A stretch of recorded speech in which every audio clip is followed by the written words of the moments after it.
Larguer les amarres, nombreux sont ceux qui en rêvent, mais peu osent aller au bout de cette aventure. Cela doit être ancré en soi. Moi, j'ai quand même toujours rêvé un peu d'exploration. Je pense être quelqu'un d'assez curieux.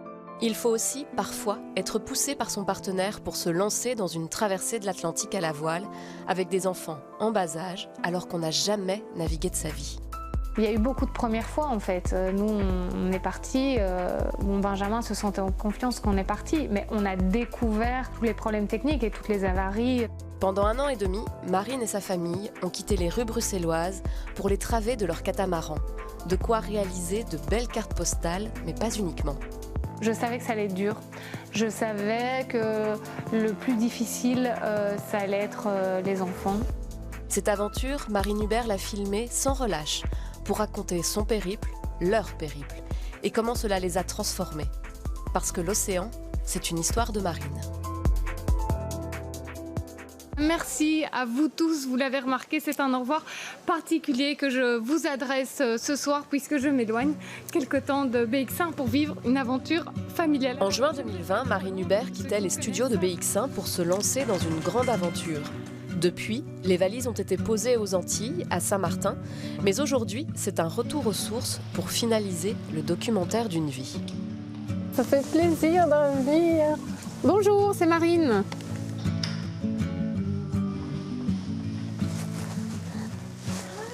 Quelle surprise! Contente de te voir. Comment ça va? Ça va, et toi? Ça va pas longtemps? Oui, ça va. Dis donc, t'es bien brune, là? Ça va? Et toi? Oui. Alors, toujours installé aux mêmes places? Mais oui, Oui. je change pas une équipe qui... Oui, c'est ça, quoi. Le film est prêt. Là, on est encore en train de finaliser la bande-annonce. Donc, je fais ça en bas avec Corinne. Bon, allez, je vous laisse bosser. Je vais retourner voir un petit peu où en est le montage de la bande-annonce. Et ciao les filles. Ciao. Travaillez bien. Ouais. Je ne me suis jamais opposée en fait à cette idée de partir. C'est juste que ça me paraissait, ça m'a longtemps paru compliqué de le faire par rapport à nos projets de vie de famille qu'on avait et à nos carrières respectives, mais j'ai jamais mis de veto. Très vite, j'ai eu envie de filmer. Je pense que c'est peut-être un peu une déformation professionnelle, mais voilà, je n'avais pas le sentiment de pouvoir vivre cette aventure sans la filmer. C'était vraiment plus fort que moi.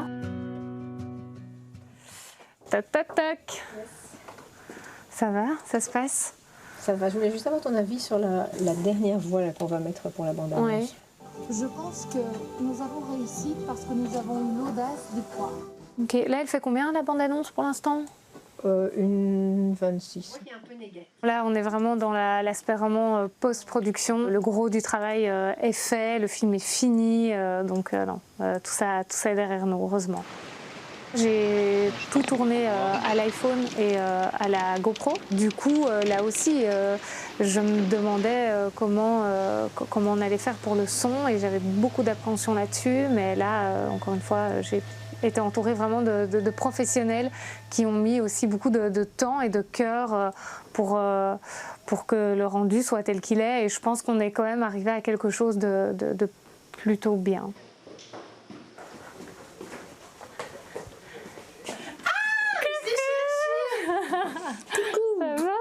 Ça va, je t'ai cherché tout à l'heure et puis je t'ai pas vu. On est vraiment dans la salle de maquillage, des minutes précieuses juste avant le JT. Quand on récupère son confort de citadin, c'est clair que on a envie de reprendre ses bonnes habitudes et donc ça fait plaisir de retrouver un peu de coquetterie. Mais je dirais que non, pendant nos 2 années d'itinérance, non, c'était 100% naturel et ça m'allait très bien aussi.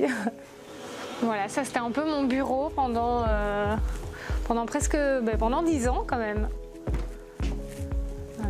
Rien n'a changé. C'est des super bons souvenirs.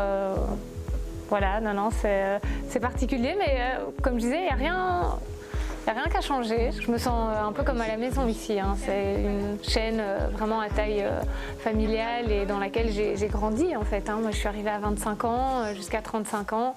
Donc voilà, non, je me sens bien ici.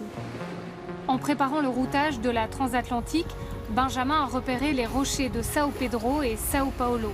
Des moments forts, c'est l'arrivée sur ce rocher au milieu de l'Atlantique. Donc là, encore une fois, c'est une idée de binge complètement folle, en fait, dont seul lui a le secret. On comprend que c'est une base scientifique. Donc là où la plupart des gens se seraient dit, bon ben voilà, ça existe, mais on n'y va pas. Ben, Benjamin, il s'est dit, non, mais c'est incroyable, il faut qu'on y aille, il faut qu'on aille voir.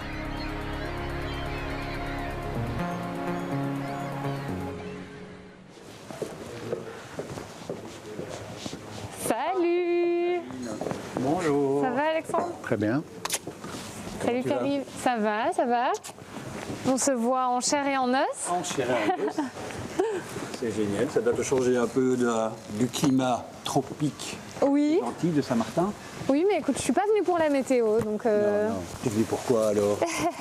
Écoute, il paraît qu'on a un film à présenter. Je dois m'attendre à avoir beaucoup de monde dans la salle samedi. Tu dois t'attendre à avoir beaucoup de monde dans la salle et je crois que tu dois t'attendre aussi à avoir pas mal de fans dans ta salle. De fans? Oula, carrément.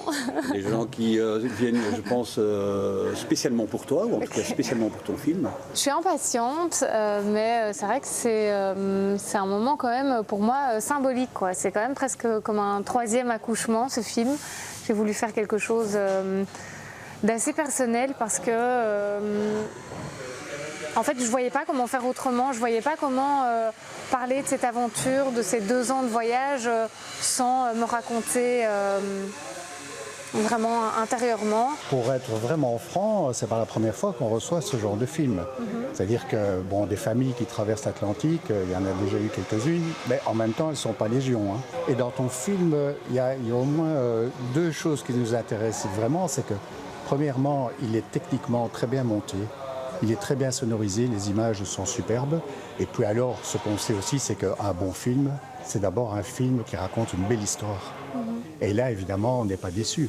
Ce qui nous intéresse aussi particulièrement dans ce film, c'est le côté néophyte. Donc vous partez vraiment dans un projet dans lequel vous avez strictement aucune expérience. Vous osez, vous avez l'audace de le faire.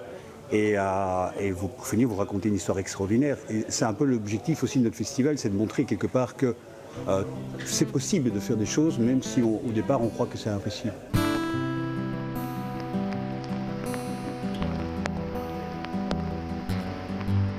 On est quand même venu ici au Brick un soir écouter une famille qui avait fait un voyage un peu comme nous on en rêvait et qui était de retour de son périple et qui était parti sur un voilier avec leurs enfants et ils montraient là dans la salle derrière nous les vidéos, les photos de leur périple et on s'est dit, alors bon eux pour le coup étaient déjà aguerris, c'était des marins mais on s'est quand même dit, il y a une petite voix dans nos têtes, on s'est dit allez, si eux y arrivent, nous, on pourrait y arriver aussi et ça nous a plutôt conforté dans l'idée qu'on allait le faire. Ça me donne envie de repartir, ouais. Ben, je pense qu'on repartira. On repartira et puis parce que c'est vrai que maintenant que les enfants ont grandi, en fait, ils nous le réclament beaucoup. Lou, elle n'a pas énormément de souvenirs, mais quand elle voit quand même des photos, des vidéos aussi, c'est en elle. Elle a quand même ça en elle et tous les deux nous réclament de repartir. C'est Marine qui est là. Hello! Coucou, ça va, toi? Ouais, ça va. Je vais vous retrouver. Quoi de neuf? Ça va? Quand Marine m'a annoncé qu'elle allait partir, j'avoue qu'on était tous un peu sceptiques. On trouvait que c'était un projet complètement fou. Et j'avoue que c'était colossal comme projet. Coucou! Ça va, ma belle? C'est une aventure qu'on a vécue à distance. C'est vrai qu'on a toujours resté quand même beaucoup en contact.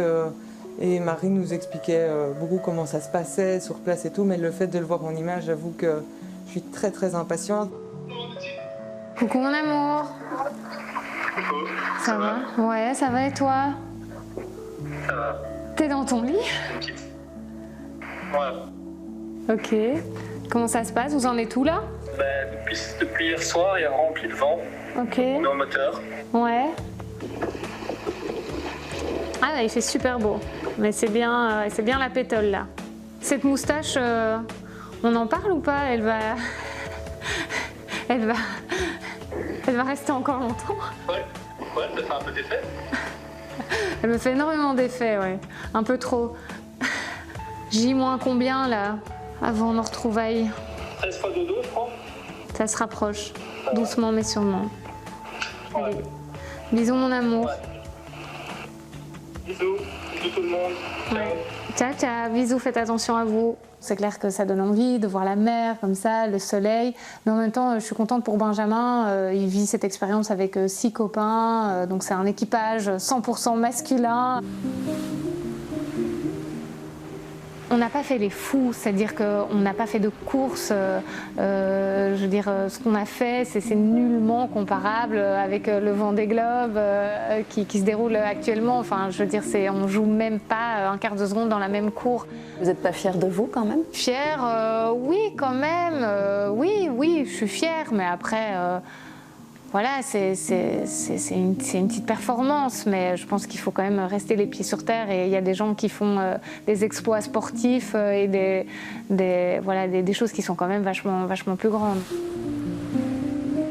S'il y a bien une chose que ce voyage m'a appris, c'est aussi que mes limites, elles étaient beaucoup plus loin que ce que j'imaginais avant, en fait.